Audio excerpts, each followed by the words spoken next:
দারুণভাবে শেষ হলো কেকেআরের প্র্যাকটিস ম্যাচ এবং এই প্র্যাকটিস ম্যাচে কে জিতলো এবং 9 বছর পর কোন প্লেয়ার কেকেআর টিমে যোগ দিল, কোন কোন ব্যাটসম্যান দুর্দান্ত ব্যাটিং ঝড় তুললো, কোন বোলার ভালো বল করলো, কোন বোলার ফ্লপ গেল, সব জানবো এই ভিডিওতে।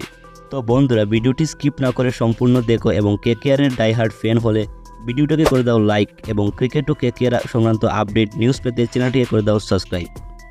তো বন্ধুরা, গত 17ই মার্চ সন্ধ্যা 7টায় কেকেআর তার প্রথম প্র্যাকটিস ম্যাচ খেলছিল। কেকেআর টিমকে দুটি ভাগে ভাগ করে দেওয়া হয়েছিল।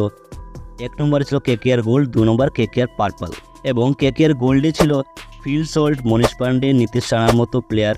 অন্যদিকে কেকেআর পার্পলে ছিল কেএস ভারত, অঙ্কুশ রঘুবংশী, শ্রেয়স আয়ার এবং চেতন সাকারিয়ার মতো প্লেয়ার। টিম গোল্ডকে নেতৃত্ব দিচ্ছিল নীতিশ রানা ও টিম পার্পলকে নেতৃত্ব দিচ্ছিল শ্রেয়স আয়ার। টসে জিতে টিম গোল্ড ব্যাট করতে নামে 20 ওভার খেলে 4 উইকেট হারিয়ে 237 রান করে।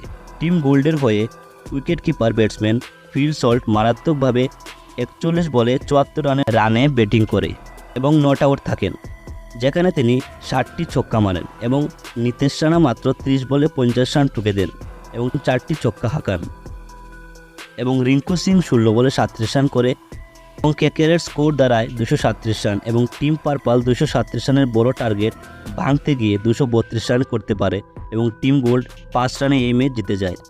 শ্রেয়স আয়ার এবং কেএস ভারত যদি একটু ভালো খেলতো তাহলে টিম পার্পল ম্যাচ জিতে যেতে পারত, যেখানে কেএস ভারত মাত্র 3 বলে 1 রান করে এবং শ্রেয়স আয়ার 21 বলে খেলে 23 রান করে।